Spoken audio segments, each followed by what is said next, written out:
This conference will now be recorded.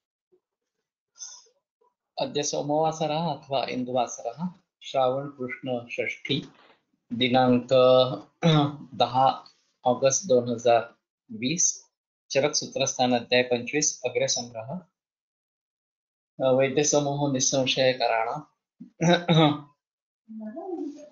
शंखं चक्रं जलौकां दधतमृतघटं चारुदौर्भिश्चतुर्भिः सूक्ष्मस्वच्छातिहृद्यां शुकपरिविलसन् मौलिमम्भोजनेतरं कालाम्भोदोज्ज्वलाङ्गं कटितटविलसच्चारुपीताम्बराढ्यं वन्दे धन्वन्तरिं तं निखिलगदवनप्रौढदावाग्निलीलम् प्रौढदावाग्निलीलम् ब्रह्मणो हि समारब्धा मात्रेयाद्येषु पूजिताम् अस्मदाचार्यपर्यन्तां वन्दे गुरुपरम्पराम् आयुर्वेदरतं वन्दे माधवाख्यं महागुरुम् आयुर्वेदामृतं सर्वं शिष्येभ्यो यः प्रदत्तवान् द्रष्टाज्ञानी दृष्टकर्मा कृतकर्मा तथैव च अध्यापकोऽभिषक्श्रेष्ठो महान् संशोधकस्तथा गुणैरेतैः समुदितैः यत्कार्यं प्रतनोति सः समृद्ध्यर्थं हि कार्यस्य वयं नु प्रयतामहे सरस्वत्यै नमो यस्याः प्रसादात् पुण्यकर्मभिः बुद्धिदर्पणसङ्क्रान्तं जगदध्यक्षमीक्षते आत्रेयं प्रथमं वन्दे आयुर्वेदजगद्गुरुम् आयुर्वेदामृतं सर्वं गृहीत्वा हि सुरेश्वरात् अग्निवेशादिकेभ्यो यत् प्रयच्छत् सत्तमः प्रथमं तन्त्रकर्तारम् अग्निवेशं नमाम्यहम्।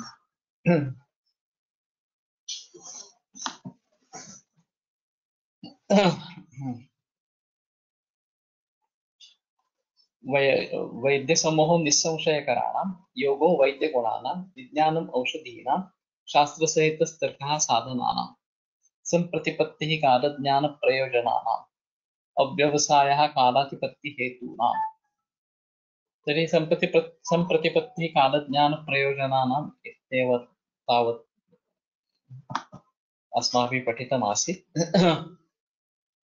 अव्यवसायः कालातिपत्तिहेतूनां व्यवसायः नाम निश्चयः यदि निश्चयः कृतः न चेत् तर्हि कालातिपत्तिः भवति। अर्थात् यदा यत् कार्यं कर्तव्यं तस्य अकरणात् हानिः भवति। तो जिस समय में जो कार्य करना आवश्यक है और उस समय में अगर नहीं किया गया तो ये कालातिपत्ति इस प्रकार से कही जाती है। और फिर संशय ये अगर व्यवसाय नहीं हो पाया कि निश्चय नहीं हो पाया कि ये अभी करना है इस प्रकार से तो कालातिपत्ति हो जाती है और उससे काफी हानि हो सकती है। तो अगर हम ऐसे ही क्या करना है इस प्रकार से सोचते रहेंगे और कुछ करेंगे ही नहीं तो बड़ा नुकसान उससे हो सकता है। इसलिए जो कर्म जब जब करना है जिस समय में करना है उसमें करना ही है, उसमें निष्क्रिय इस प्रकार का रहना या निश्चय कर न पाना ये काफी रोगों में पाया जाता है। कैंसर में भी ये चिकित्सा अभी करनी है नहीं करनी है इसके बारे में अगर संदेह रहता है और फिर दिन बीतते जाते हैं और कठिन परिस्थिति आ जाती है तो इस प्रकार का अपव्यय भी नहीं होना है या फिर निर्णय नहीं करना ये भी नहीं सरासर बराबर नहीं है। तो जिस समय में जो निर्णय लेना है वो लेना चाहिए। दुष्टकर्मता निस्संशय कराना, तो अगर दुष्टकर्मता है हमने कुछ खुद कर्म देखे हैं तो उसमें संशय नहीं रहेगा। वमन आप बार बार देखेंगे क्लिनिक में, हमारे क्लिनिक में ऐसा चलता है कि असिस्टेंट जो होते हैं वही वमन कराते हैं। पहले जमाने में तो मैं जाता था खुद और अटेंड करता था, अभी असिस्टेंट से चलाते हैं। तो उनको वो करने के बाद जो कॉन्फिडेंस मिल जाता है, जो विश्वास हो जाता है कि हाँ हम कर सकते हैं इस प्रकार से, तो आगे वो जब अपना खुद क्लिनिक खुलवाते हैं तो उनके मन में कोई संदेह नहीं रहता कि इस प्रकार की अगर अवस्था हो, खून आना शुरू हो गया हो, या वे अच्छे तरीके से आ नहीं रहे हैं, या विरेचनी हो रहा है वगैरह, इस प्रकार की जो स्थिति हो सकती है उसको कैसे निपटा लेना है, उसमें क्या क्या करना है, ये अगर आपने देखा है, आपने किया है खुद, तो उसमें संदेह इस प्रकार का नहीं रहता। तो निसंशय कराना इस प्रकार का, असमर्थता भय कराना, ये भी एक अहम है कि अगर असमर्थ है हम कुछ करने के लिए, तो वो सबसे ज्यादा भय निर्माण करने वाला इस प्रकार का। हाँ, अभी फिलहाल जो आत्महत्याएं होती है, खुदकुशी होती है, तो उसमें उनको लगता है कि कोई चारा ही नहीं है, कोई मार्ग ही नहीं है, और हम कुछ नहीं कर पाएंगे इस प्रकार से, तो बेहतर है कि खुदकुशी कर ले, तो इसमें से मुक्ति पा जाएंगे। तो ये तो काफी बढ़ा हुआ इस प्रकार का है। लेकिन अगर आत्महत्या की तरफ नहीं जाएंगे, खुदकुशी की तरफ नहीं जाएंगे, तो भी इसका परिणाम अतिशय भयंकर इस प्रकार का होता है, भय निर्माण करने वाला इस प्रकार का होता है। अभी कोविड-19 के बारे में भी वैसी ही स्थिति है कि लोग इतने डर गए हैं कि अगर इस प्रकार का मुझे कोई कोविड-19 हो गया वगैरह इस प्रकार से, तो उस भीति से ही लोग मरते हैं, खुदकुशी कर लेते हैं। तो एक सुबह मैंने एक आर्टिकल देखा, खरे बोलून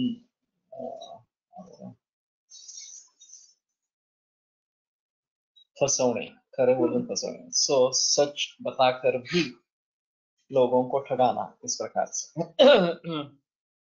तो आधा अधूरा सच, ये इस प्रकार से लोगों को विपत्ति में डाल सकता है।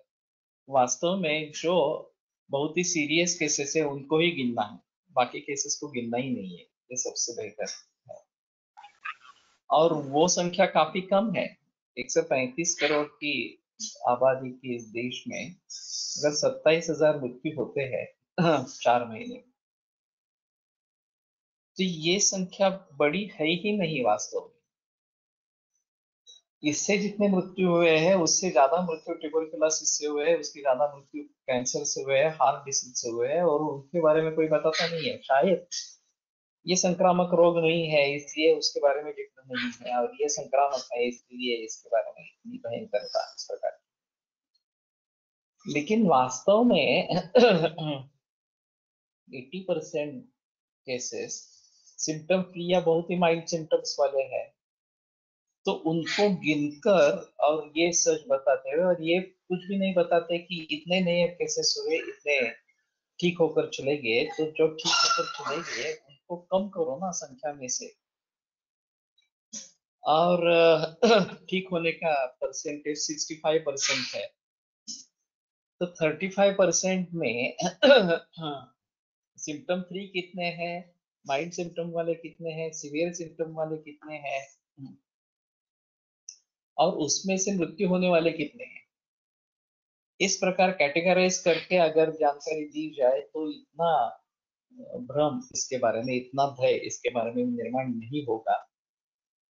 और मृत्यु भी किस कारण से हुए, केवल कोरोना से मृत्यु हो गया एक अलग चीज है, लेकिन कोमॉर्बिडिटीज है, चाहे किडनी फेलियर हो, हार्ट डिसीज हो, डायबिटीज हो, और उसके जो व्यक्ति आते हैं, तो उसका कारण कोरोना नहीं होना चाहिए, उसका कारण वो डिसीज होना चाहिए, कोमॉर्बिडिटी होनी चाहिए। तो आधा अधूरा सच ये इस प्रकार से जो बताया जा रहा है, इसमें असमर्थता ये एक अहम चीज हो जाती है कि हम कुछ नहीं कर पाएंगे इस प्रकार से। तो उसके जरिए ये भय निर्माण होता रहता है, और मालूम नहीं इससे किसको फायदा हो रहा है, और क्यों इस प्रकार का प्रचार प्रसार किया जा रहा है, जो लोगों में भय इस प्रकार का निर्माण कर रहा है। तो असमर्थता भय कराना, ये हमारे लिए एक अहम सूत्र रहेगा अगर साइकोलॉजी के बारे में हमें सोचना है। तो उस व्यक्ति को ऐसा प्रतीत होता है कि दूसरा कोई चारा ही नहीं है, मैं कुछ भी नहीं कर सकता हूँ इस अवस्था में, मैं पूरा असमर्थ हूँ, और फिर वो डिप्रेशन में चला जाता। तो ये शुरुआत है डिप्रेशन में जाने की। विषाद रोगवर्धना नाम ये आगे का माहौल है, लेकिन उससे पहले असमर्थता भय कराना ये अहम चीज है, और उसके बारे में हमें हमको बताना है कि ये मार्ग हो सकता है। तो उसके बारे में थोड़ा सोचना जरूरी है। Benefit for vaccine making come pharmacies, sanitizers का भी प्रचार है, मास्क का भी प्रचार है, वगैरह वगैरह, ये सभी चीजें हैं इसके बारे में। तो सावधानी बरतना एक अलग चीज है, और उससे भयकंपित हो उठना ये एक अलग चीज है। अभी लोग भयकंपित इस प्रकार के हो रहे हैं, और ये बिल्कुल सही नहीं है वास्तव में। तो इसके बारे में जरूर सोचना पड़ेगा। तद्विद्य संभाषा बुद्धिवर्धना, ये भी एक अहम चीज है कि तद्विद्य संभाषा अगर हो तो वो बुद्धिवर्धन करने वाले भावों में सबसे श्रेष्ठ इस प्रकार की। अभी एक 30-40 बरस पहले जब इस प्रकार के कॉन्फ्रेंसेस वगैरह होते थे,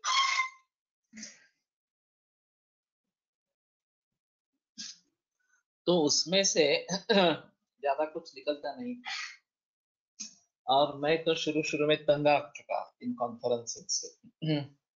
केवल इकट्ठा आना, खाना पीना और वो निकल जाना, वापस जाना, इतना ही होता था। अभी स्थिति काफी बदल गई है। बहुत सारे आयुर्वेद के प्रैक्टिशनर्स है, कुछ ना कुछ काम कर रहे हैं, लोग पढ़ा रहे हैं। तो शायद इन कॉन्फ्रेंस में हमें कुछ पॉइंट्स मिल जाते हैं, कुछ मुद्दे मिल जाते हैं, जो सचमुच ही लाभदायक इस प्रकार के हो सकते हैं।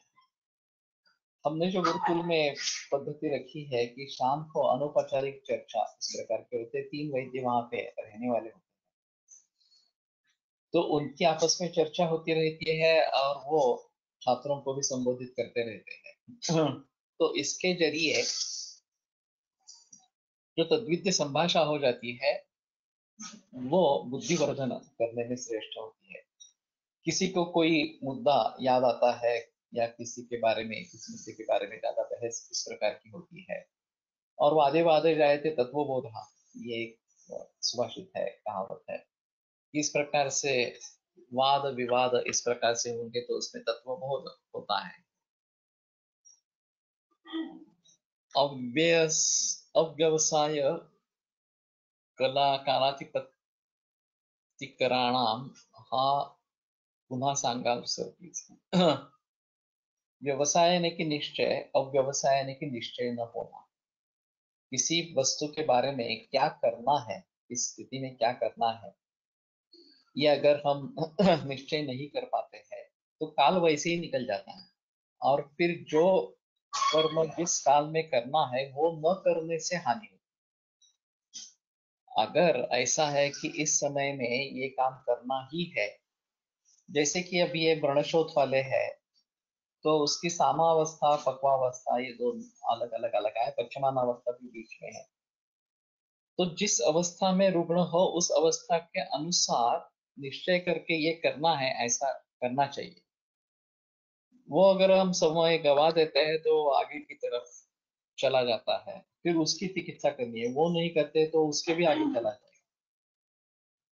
तो एक आलातिपत्ति नहीं होनी चाहिए कि काल निकल गया, जो योग्य समय था उसके लिए वो निकल गया। उसमें जो कार्य करना आवश्यक था वो कर नहीं पाए, और उसका एक ही कारण है कि निश्चय नहीं कर पाए कि क्या करना है इस प्रकार से। अभी केमोथेरेपी करो न करो, या सर्जरी करो न करो, इसके बारे में अगर संदेह रहता है और हम कुछ भी नहीं करते, केमोथेरेपी भी नहीं करते, और आयुर्वेद की ट्रीटमेंट भी नहीं करते, सिर्फ सोचते रहते हैं इस प्रकार के। मैंने एक उदाहरण देखा था हमारे तिलक महाराज विद्यापीठ में कि ल्यूकेमिया का पेशेंट था, 95% ब्लास्ट थे, हमारा कर्मचारी था। तो रजिस्ट्रार ने मुझे फोन करके बताया थोड़ा अर्जेंट है, तुम देखो। वो मेरे पास शाम को क्लिनिक में आया, तो मैंने कहा ठीक है, हम दवाइयाँ शुरू करते हैं, दूध पे शिफ्ट हो जाओ। और मेरे यहाँ ट्रीटमेंट लेने के बजाय बेहतर है तुम तिलक महाराष्ट्र विद्यापीठ का जो कैंसर सेंटर है उसमें ट्रीटमेंट ले लो, क्योंकि वो मुफ्त है और कर्मचारियों के लिए 1 रुपया प्रतिदिन इस प्रकार का उसमें रहता था। वो चला गया, आया ही नहीं वापस। फिर बाद में पता चला कि उसका भाई ने उसका फायदा उठाने की कोशिश की। उसके पास पैसे नहीं थे और डॉक्टर ने बताया था कि अगर आप 4 लाख भी खर्च करोगे और केमोथेरेपी करोगे फिर तो भी कोई फायदा नहीं है, ये जीने वाला नहीं है आदमी इस प्रकार से। और ये सीधे उसने रुग्ण को ही बता दिया, फेस टू फेस इस प्रकार से। तो रुग्ण डिप्रेशन में चला गया। और उसके भाई ने चंदा इकट्ठा किया कर्मचारियों से, 30,000 रुपए, और एक केमोथेरेपी का इंजेक्शन लगवाया। बाद में मैंने जब पूछा कि ये क्यों किया, तो बोले नहीं नहीं, हमें कुछ तो करना चाहिए। मैंने कहा कुछ तो हम भी करने वाले थे, मैं भी करने वाला था, मैंने दवा दी थी, आप आए ही नहीं। और उसको अस्पताल में एडमिट करके रखा दीनानाथ में। 10 दिन तक कुछ ट्रीटमेंट नहीं हुई, फिर ये केमोथेरेपी हुई, और फिर उसके बाद में 2-3 दिन के बाद में उसका देहांत हो गया। तो कालातिपत्ति निश्चय न कर पाना कि क्या करना है, केमोथेरेपी करनी है नहीं करनी है। केमोथेरेपी करनी थी उनके मन में, जिसका कोई फायदा नहीं है ऐसा डॉक्टर खुद बता रहा है, ऑन्कोलॉजिस्ट खुद बता रहा है, और ये चाहते थे कि हम केमोथेरेपी करेंगे इस प्रकार। तो उसमें आयुर्वेद की ट्रीटमेंट शुरू होनी थी। वो मुझे पहचानते थे, हम वहां पे सेंटर चला रहे थे आयुर्वेद आयुर्वेद डिपार्टमेंट में कैंसर का, और बिल्कुल मुफ्त में ट्रीटमेंट थी।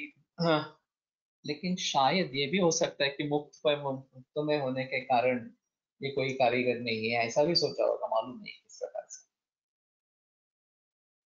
तो जब शोक सभा हुई बाद में, हाँ, तो मैंने बोला वहां पे कि आप ट्रीटमेंट एंड नो ट्रीटमेंट इसमें फर्क समझते या नहीं समझते।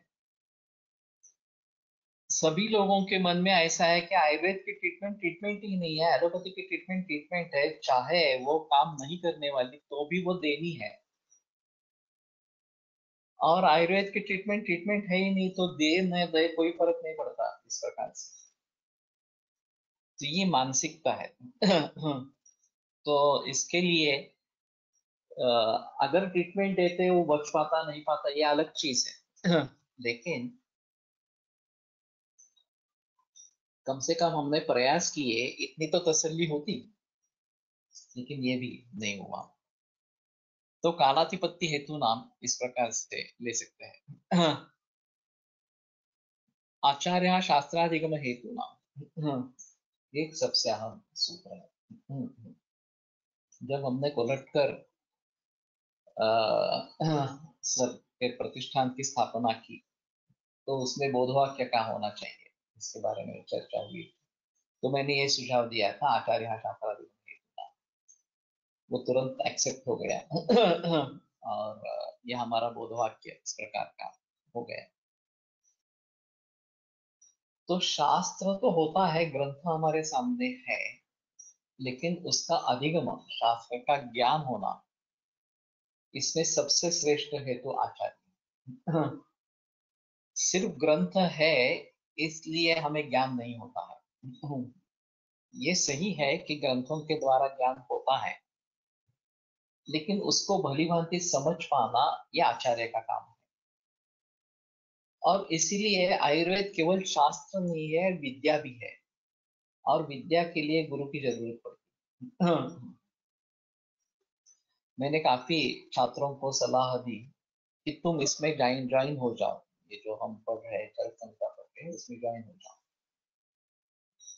अगर नहीं होते तो खुद पढ़ो, संहिता पढ़ो, इस प्रकार से अपना अपना ग्रुप बनाओ और पढ़ाओ, पढ़ो। लेकिन उसमें ऐसा होता है कि जो उसमें ज्येष्ठ हो, जिसका अनुभव ज्यादा हो, जिसका संस्कृत का ज्ञान ज्यादा हो, जिसका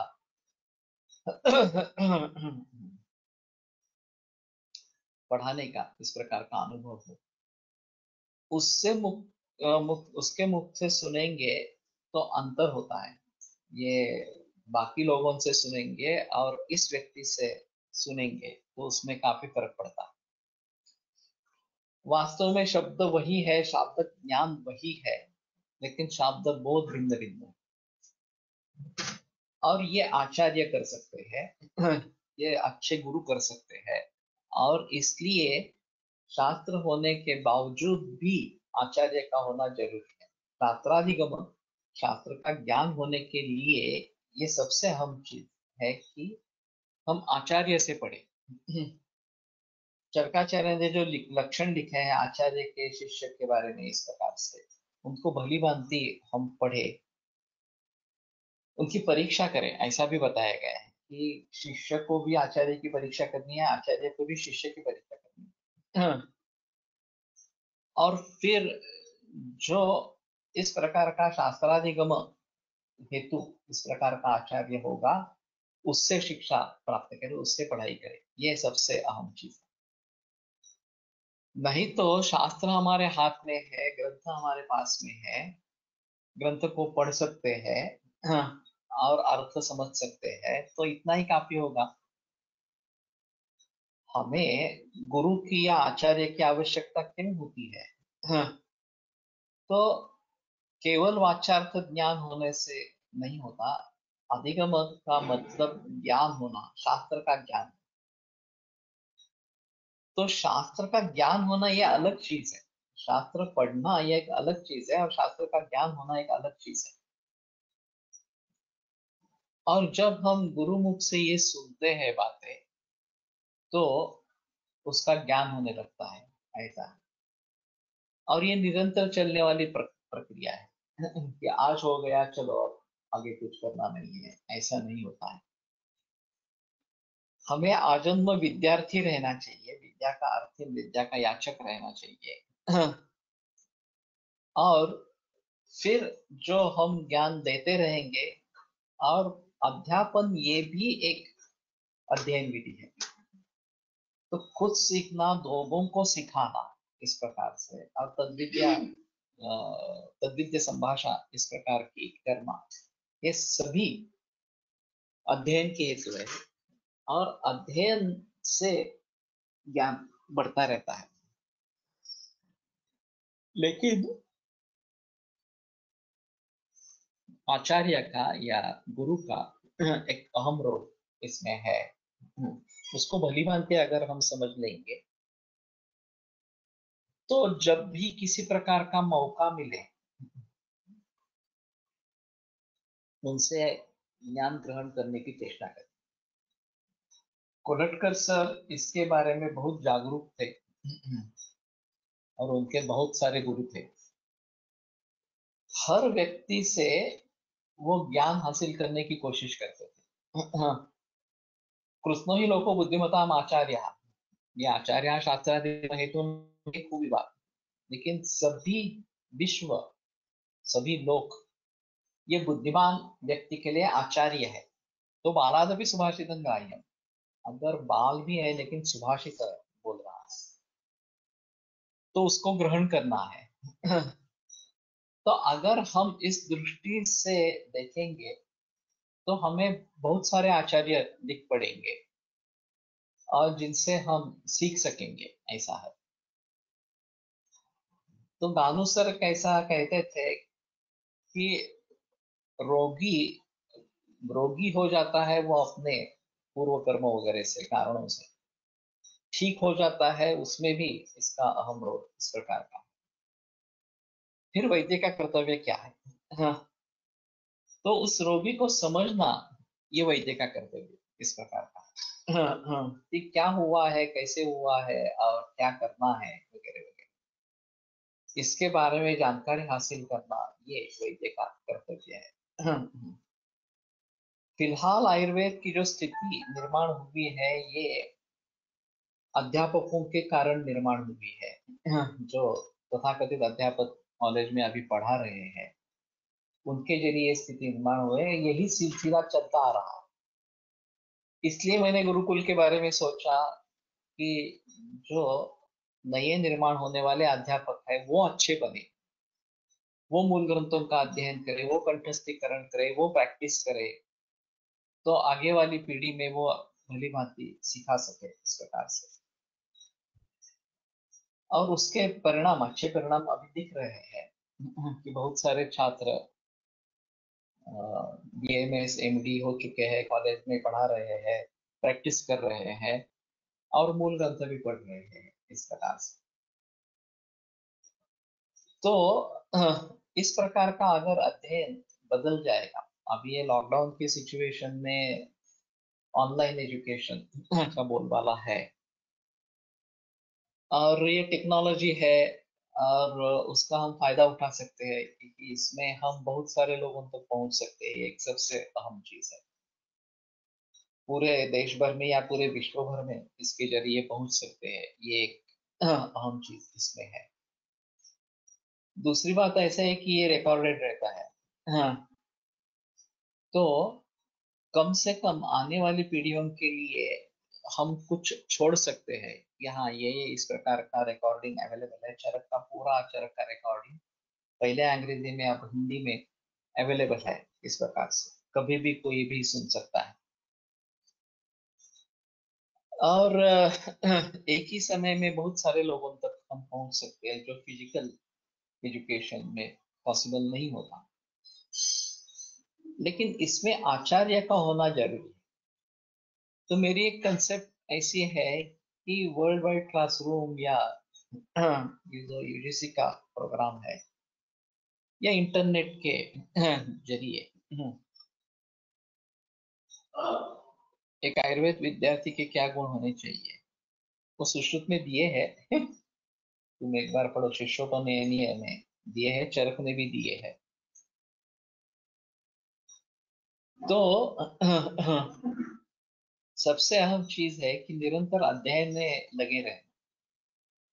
मराठी गुरुजी एक बता करते थे कि मैं उनको पूछने गया था कि शब्देतरोद्भूत विशेष गुणानाश्रय से ज्ञान कारण मन संयोगाश्रय तो इंद्रिय, ऐसी एक इंद्रिय की व्याख्या है। तो मुझे कुछ समझ में नहीं आया, तो मैं उनके पास गया और मैंने कहा कि ये व्याख्या का स्पष्टीकरण मुझे चाहिए, मैं समझा नहीं बिल्कुल। तो वो बोले कि तुम्हें केवल ऊपर ऊपर इस प्रकार का चाहिए या सचमुच ज्ञान चाहिए? मैंने कहा सचमुच ज्ञान चाहिए, ऊपर ऊपर का लेके क्या करें। तो बोले 1 घंटा लगता है। ठीक है, आपके पास अगर समय है तो मैं तैयार हूँ अभी भी। वास्तव में 1 घंटा नहीं लगा, 10-15 मिनट में बात स्पष्ट हो गई। वो खुद तो हम अंध थे, तो वो किताब वगैरह ऐसे सामने रखते थे और ये शब्द तरोद्भूत विशेष गुण है, उसका आश्रय वगैरह इस प्रकार से उन्होंने मुझे समझाया। ये इंद्रिय की जो व्याख्या है इस प्रकार से। और फिर पूछा कि ध्यान में आया तुम्हारे? अगर समझा नहीं है तो मैं फिर से समझाऊंगा। समझ नहीं समझना ये गुनाह नहीं है, ये भूल नहीं है, लेकिन ध्यान न देना ये भूल है। तो जाते जाते उन्होंने मुझे इसके बारे में अवगत कराया कि ध्यान नहीं देना ये अवगुण है, तो ये गलती है, तो वो नहीं होना चाहिए। पूरा ध्यान देकर भी समझ नहीं पाते हैं तो बार बार दोहराना पड़ेगा और उदाहरण देने पड़ेंगे। सेति कर्तव्यता को रोगोत्पादक हेतु निदान है, ये जब पहली बार कोलटकर सर ने बताया मैं समझ पाया। फिर भी जब पढ़ाने का अवसर आया तो मुझे पता चला नहीं, मैं उस समय में समझा था कि मैं समझ गया हूँ, लेकिन तस्य ते कर्तव्यता रूपाया इति कर्तव्यता भावा, ये जो उसमें पंक्ति है कि वो खुद इति कर्तव्यता रूप है, तो उसमें दूसरी इति कर्तव्यता नहीं रहती है इस प्रकार से। एक व्यापार के ऊपर दूसरा व्यापार काय झालं खिडकीवर? अगं हे पण गाडी आता पाऊस नाही आहे सध्या. हाँ, तो एक व्यापार के ऊपर दूसरा व्यापार नहीं रहता है, व्यापार द्रव्य के आधार पर रहता है, और ये व्यापार है स्थिति कर्तव्यता का दोषिति कर्तव्यता संप्राप्ति जो है व्यापार है इस प्रकार से। तो ये समझना एक काफी कठिन इस प्रकार की बात थी। तो मैं जब पढ़ाने के लिए उसको फिर से पढ़ रहा था, तो पता चला कि मैं उस समय में जो समझा था कि मुझे समझ में आ गया है, वो समझ में नहीं आया था इस प्रकार से। लेकिन ठीक है, प्रयास तो करने चाहिए इसके बारे में। ऐसा नहीं हो सकता कि इसके बारे में प्रयास ही नहीं करेंगे इस प्रकार से। कोलटकर सर ने इसका एक उदाहरण बताया था इसी सूत्र के बारे में। वो किसी छात्र को ये बात समझा रहे थे और पूरा पौना घंटा 1 घंटा हो गया। उसके बाद में उसको पता चला कि सर क्या बता रहे हैं, इस सूत्र का अर्थ क्या है इस प्रकार से। और फिर उसकी जो रिएक्शन थी, हुश, समझ लेगा था समथिंग। सो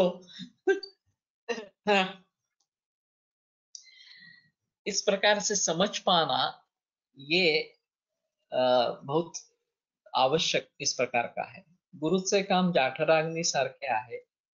बाह्य सृष्टीत उत्तमोत्तम अन्न असले असेल तरी जाठराग्नीने ते शरीर नुकूल भावात परिवर्तन केले तरच त्या अन्नाने शरीराचे पोषण अनुवर्तन शक्य होते। तसे गुरु अनेक उत्तमोत्तम ज्ञान शिष्य नुकूल असे परिवर्तन करून देतो, मग त्या शिष्याचे ज्ञानवर्धन होते आणि जाठराग्नीला भगवान स्वरूपत्व आहे, तर गुरुला महाभगवान म्हटले पाहिजे।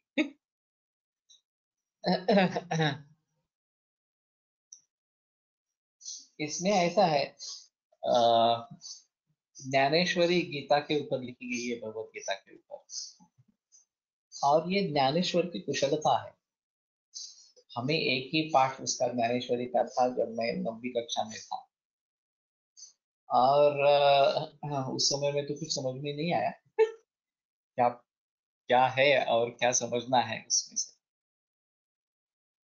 लेकिन अब रिट्रोस्पेक्टिवली मैं देखता हूँ तो पता चलता है कि ज्ञानेश्वर कितने अच्छे गुरु थे।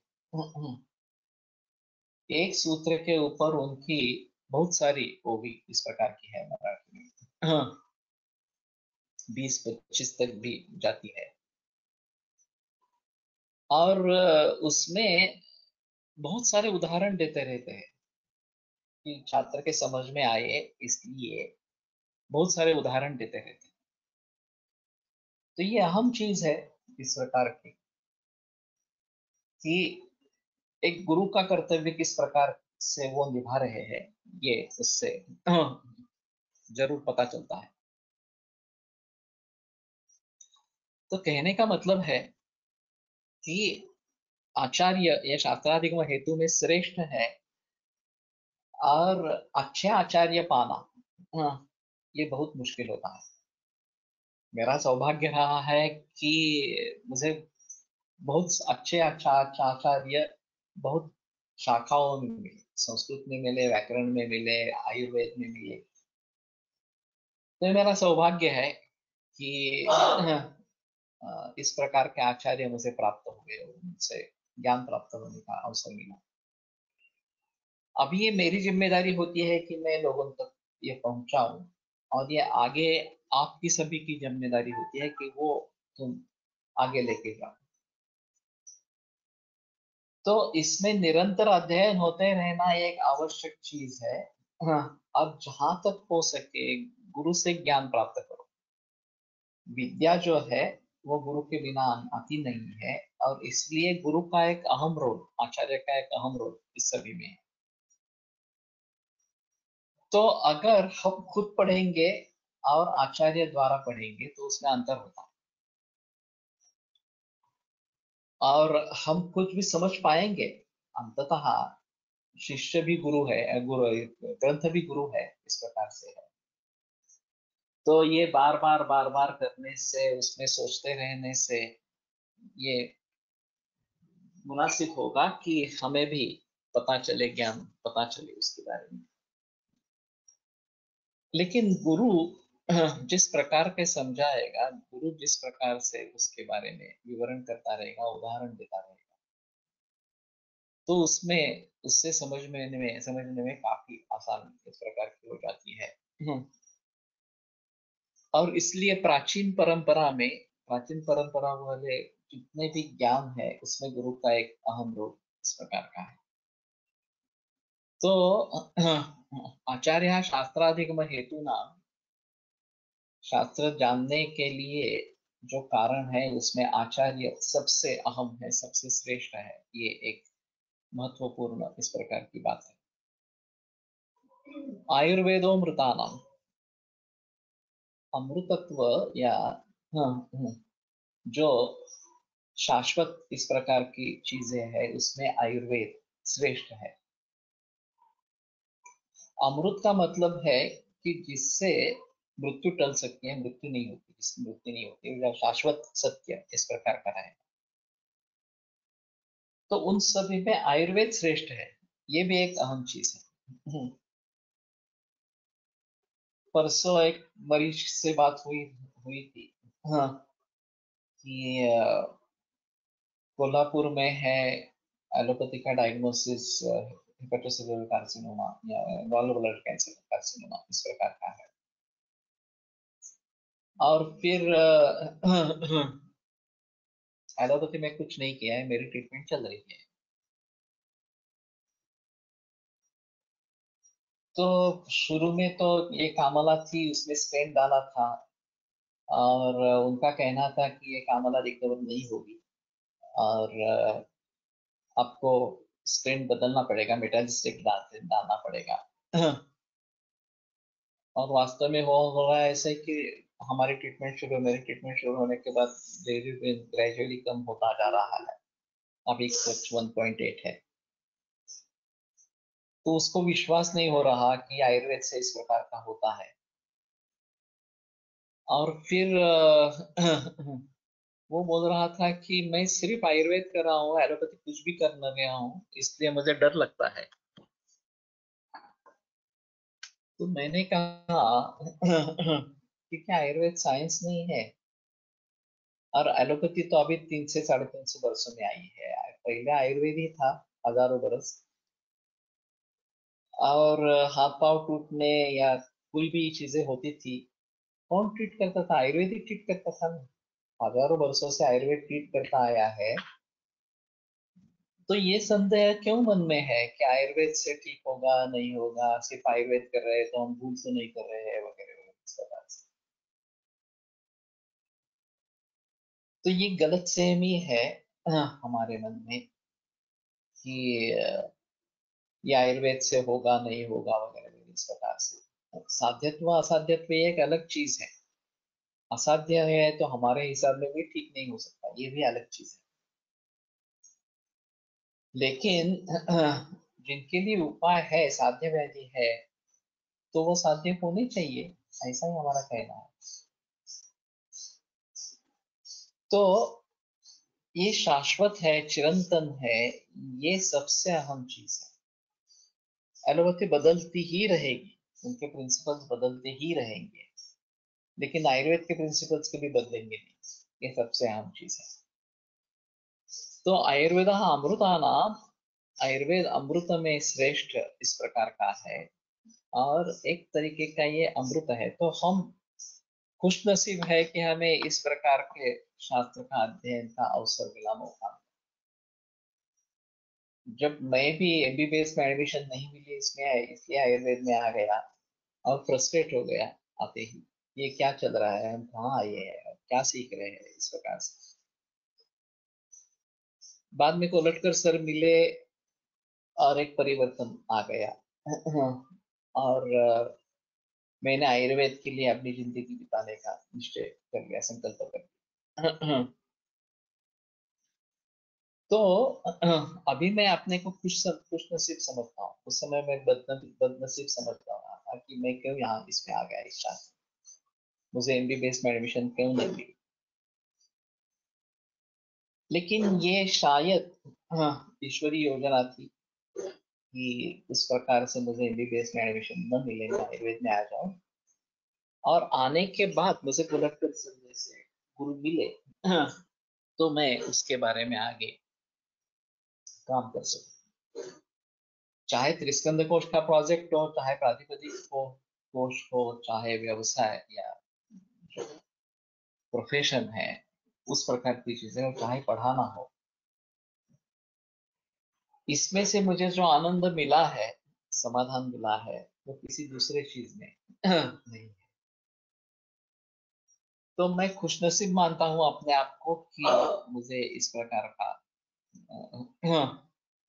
मौका मिला, इस प्रकार का अवसर मिला कि मैं आयुर्वेद में जुड़ा। तो ये शाश्वत है, ये बात सबसे अहम है, ध्यान में रखनी है। और बाकी चीजें बदलती रहेंगी, लेकिन आयुर्वेद नहीं बदलेगा। आयुर्वेद वैसे ही रहेगा, और कितने भी हजारों वर्ष निकल जाए तो भी आयुर्वेद को क्षति नहीं पहुंचेगी। ये सत्य है इस प्रकार का। सद्वचनम अनुष्ठेयानाम, तो सद्वचन जो है वो अनुष्ठेय चीजों में श्रेष्ठ है। तो ये भी हमने बोधवाक्य के लिए ले लिया था। आयुर्वेद का हमारी जो किताब बनी, उसमें ये बोधवाक्य लिखा गया था कि सद्वचनम अनुष्ठेयानाम, जो सद्वचन है वो अनुष्ठेय चीजों में सबसे बेहतरीन, सबसे श्रेष्ठ, इस प्रकार का। अभी सद्वचन किसको कहे और असद्वचन किसको कहे, ये एक अलग चीज रहेगी। और सत का दो तरीके से लिख सकते हैं। एक सच्चा वचन इस प्रकार का जिसमें सच हो, और सत का मतलब सज्जन इस प्रकार का। तो सज्जनों का जो वचन है वो अनुष्ठेय, सबसे ज्यादा अनुष्ठेय इस प्रकार का। जब मुझे मराठी गुरुजी ने कहा कि ये वेदांत वगैरह भी छोड़ो और सिर्फ नामस्मरण करो, बाकी कुछ करने की जरूरत नहीं है, इस प्रकार से, तो ये सद्वचन है, सच्चा भी है और सज्जन का भी है वचन, इस प्रकार। वो बता रहे थे कि फीस लेके वेदांत पढ़ाना ये कैसा उल्टा न्याय है। अगर वेदांत सीखना है, हितकर वचन ले सकते हैं, या सज्जनों का वचन इस प्रकार की ले सकते हैं। हमें उस समय ऐसा लगता है कि ये क्या सलाह दी गई है मुझे, ये मेरे लिए बिल्कुल अच्छी सलाह नहीं है, या मुझे पसंद नहीं है वो सलाह, इस प्रकार। लेकिन ये सद्वचन है, संतों का वचन है, ऐसा करके हम उसमें जुड़ जाते हैं, उसका पालन आरंभ करते हैं, तो शायद हमें बाद में पता चलेगा कि हाँ, जो उन्होंने कहा था वही मेरे लिए अच्छा था, वही हितकर था, इस प्रकार का। अनुष्ठेय का अर्थ उसका पालन करना, कि अनुष्ठान जो बताते हैं कि एक व्रत के हिसाब से उसको करते रहना, इस प्रकार से। तो जो बताया गया है उसके मुताबिक चेष्टा करना, उसके मुताबिक करते रहना, इस प्रकार से। मैंने एक अजीब कथा सुनी थी। कोई एक व्यक्ति 55 या 60 बरस के होंगे, रेलवे से प्रवास कर रहे थे, और उनको एक सामने आकृति दिखाई दी। वो पहचानते नहीं थे ये कौन है, इस प्रकार। और उन्होंने कहा कि तुम मेरे पास आओ। तो इन्हें पता ही नहीं चला कि कौन है और मुझे क्यों बुला रहे हैं, इस प्रकार से। बाद में उन्होंने अक्कलकोट स्वामी का फोटो देखा, तो उन्हें पता चला कि ये वही व्यक्ति है जो ट्रेन से जाते वक्त उनको बाहर दिखाई दी थी। तो फिर उन्होंने बुजुर्गों से पूछा कि मुझे ऐसा ऐसा दिखाई दिया, मुझे तो मालूम नहीं था, लेकिन अभी पता चला ये अक्कलकोट स्वामी है, तो मैं क्या करूं? बोले आपने, आपको बुलावा आया है, बहुत भाग्य की बात है, तो जाओ अक्कलकोट में और उनके शरण में जाओ। तो फिर वो चले गए वहां पे। उनको काफी मुसीबतों का सामना करना पड़ा, और उसके बाद में उनको काफी फायदा उस चीज का हुआ इस प्रकार से। मैंने एक अजीब उदाहरण भी सुना था कि ये कराड़ के नजदीक एक छोटा गांव है, अभी मुझे, व्यास करके एक वैद्य है वहाँ, बुजुर्ग आदमी है, करीबन 85 या उससे भी ज्यादा उम्र। और मैं उनको मिलने के लिए, मुझे पता चला कि ये बहुत ही बूढ़े आदमी है, तो उनसे अनुभव का संकलन करना ये एक मेरा था। तो मैं उनके पास चला गया, तो उनको अभी भी माधव निदान कंठस्थ था, थोड़ा थोड़ा याद कर रहे थे इस प्रकार से। तो मैंने सोचा कि ठीक है कि संहिता से संबद्ध परंपरा है, तो ये भी अच्छी चीज है इस प्रकार से। फिर उनके घर में अक्कलकोट स्वामी का मंदिर था, उनकी मूर्ति थी, और उसका हर बरस समारोह होता था। तो मैंने पूछा कि ये ऐसा क्यों है घर पे आपके, ये मंदिर की सोना? तो बोले 1969 की बात है, अक्कलकोट स्वामी मेरे सपने में आए, और उन्होंने कहा कि तुम्हारे घर पे कुछ गणपति विसर्जन रह गए हैं, कुछ कुछ कारण हुआ, इसलिए अनंत चतुर्दशी को गणपति विसर्जन नहीं हो पाया, तो वो मूर्ति वैसे ही पड़ी है तुम्हारे घर में, तो उसकी मिट्टी अलग करो। हाँ, और मैं कल सुबह सुबह तुम्हारे घर पे आऊंगा, तो मेरी मूर्ति बनाना, तुम खुद ही बनाना इस प्रकार से, और फिर उसकी पूजा अर्चा करते रहे। इन्हें संदेह हुआ कि ये सपना देखा है मैंने, तो ये ऐसा सचमुच होगा क्या इस प्रकार से। तो दूसरे दिन 10 बजे वो सचमुच पधारे, उनके सामने बैठे।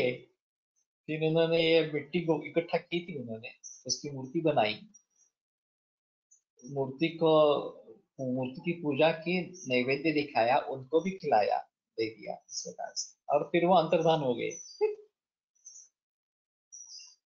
तो ये 1969 की बात है।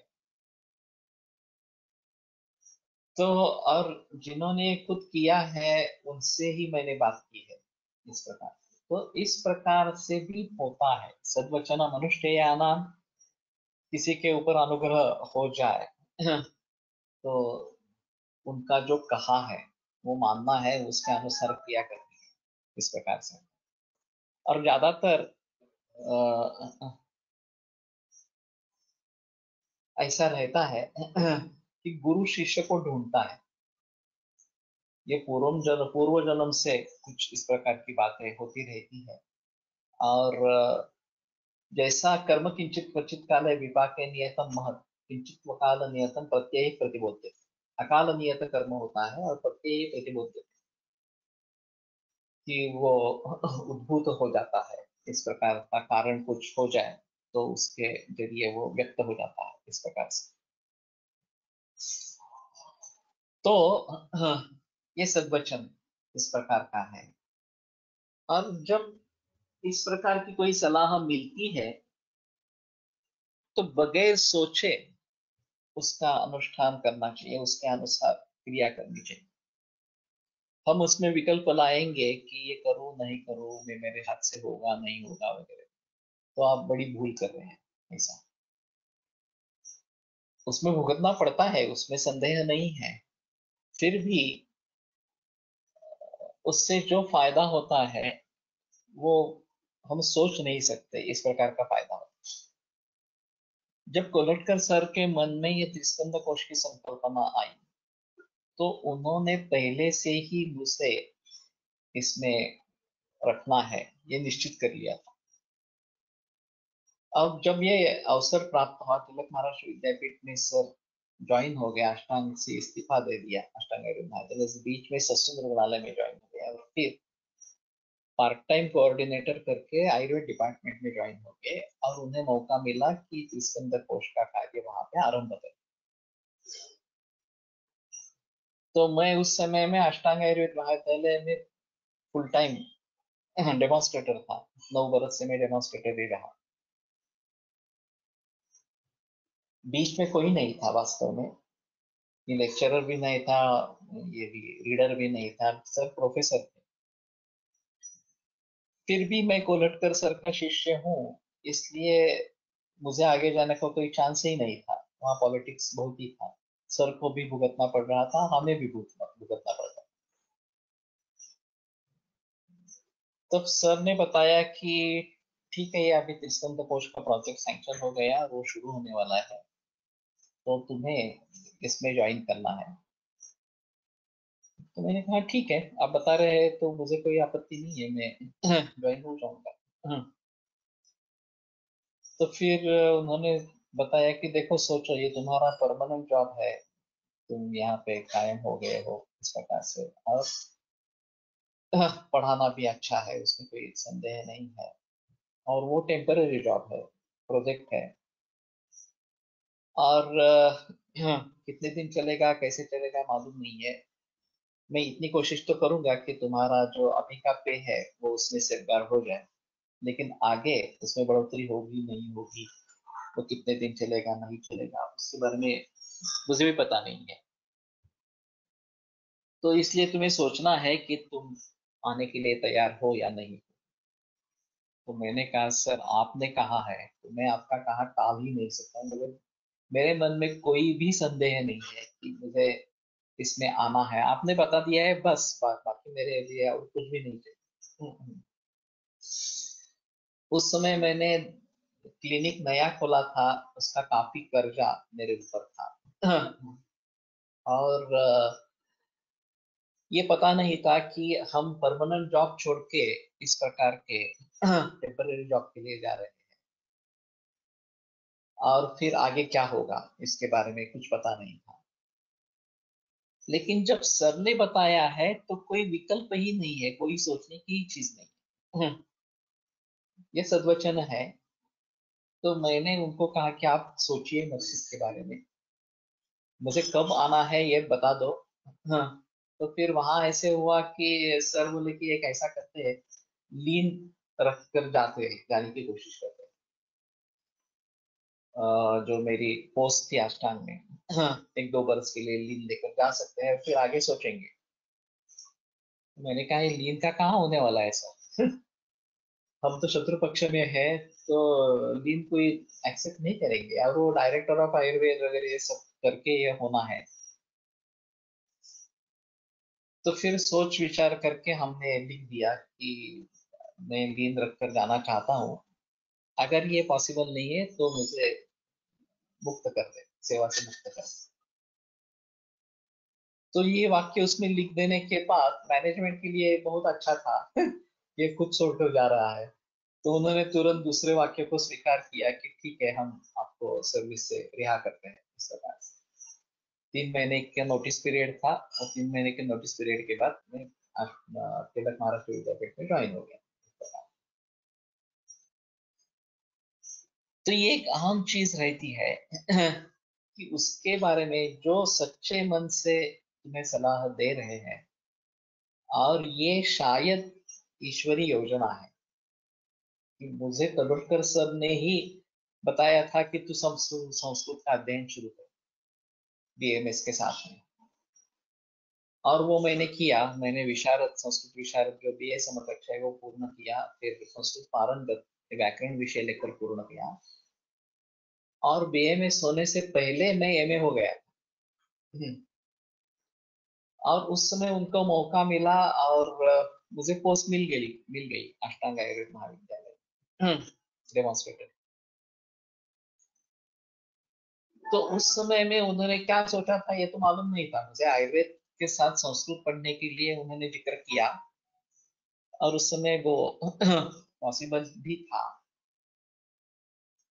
तो ये आगे चलकर मुझे डेमोन्स्ट्रेटर का जॉब मिलने में कारीगर रहा, और फिर वहां से त्रिस्कंद कोश में मुझे जाने के लिए भी ये अहम चीज है।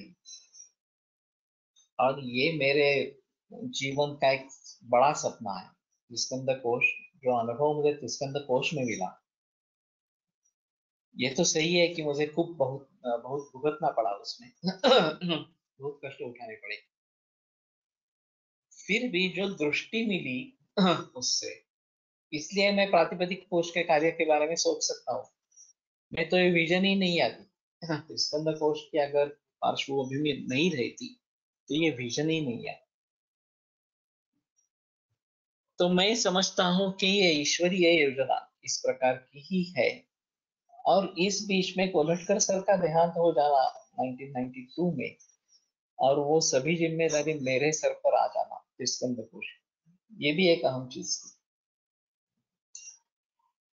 और उस समय तो काफी कठिन था कि कैसे इसको आगे लेकर चलेंगे, इस कार्य को कैसे आगे लेकर चलेंगे इस प्रकार से। तो मैं समझता हूँ कि ये ईश्वरीय योजना ही इस प्रकार से रहती है, और उसके बारे में हमें जरूर सोचना इस प्रकार का रहे। तो ठीक है, अभी यहीं पे रुकते हैं और 27 अभी 2-3 मिनट है शायद। असद ग्रहणम सर्वाहितानाम, इसके बिल्कुल विपरीत असद ग्रहण जो है वो सर्व अहित में श्रेष्ठ इस प्रकार का। हमें ठगाने वाले भी लोग रहते हैं, और उनका उद्देश्य वही होता है। तो उससे सभी प्रकार का अहित इस प्रकार का हो सकता है। सर्व संन्यासा सुखानंद,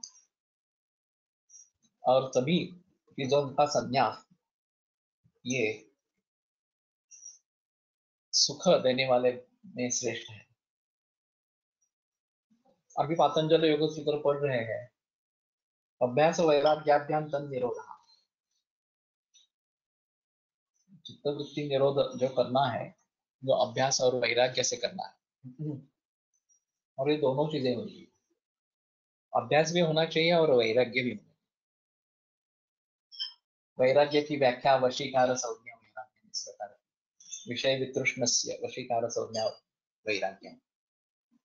विषय वितृष्णा ये निर्माण होना ये एक अहम चीज है। सभी चीजों से अगर हम संन्यास इस प्रकार से लेते हैं तो सभी तरीके का सुख प्राप्त हो सकता है। आत्मा सच्चित आनंद स्वरूप है, और उस आनंद की हमें प्रतीति नहीं होती जब तक हम बाह्य विषयों से जुड़े रहते हैं। तो हमें आत्मा की आनंद की अनुभूति नहीं होती है। तो उसका मार्ग योग इस प्रकार का है। और ये सर्व संन्यास अगर हम कर पाते हैं तो सबसे अहम सुख इस प्रकार का प्राप्त होता है। ठीक है तो कल आगे बढ़ाएंगे। आयुर्वेद प्रकांडो निगदितैः हि शल्यतंत्र प्रधानः, शिष्येभ्यः शाश्वतोऽयं निखिलजनकृपा व्याप्तचित्तेन येन आयुर्वेदस्य वाञ्छन् पुनरपि भुवने तां च सुष्ठु प्रतिष्ठान् श्रेष्ठं धन्वन्तरिं तं प्रणमति च सदा वैद्यवर्गो हि नूनम्, वैद्यवर्गो हि नूनम्। विरम्यते व्याख्यानव्यापारात्। श्वः पुनरपि मिलिष्यामः।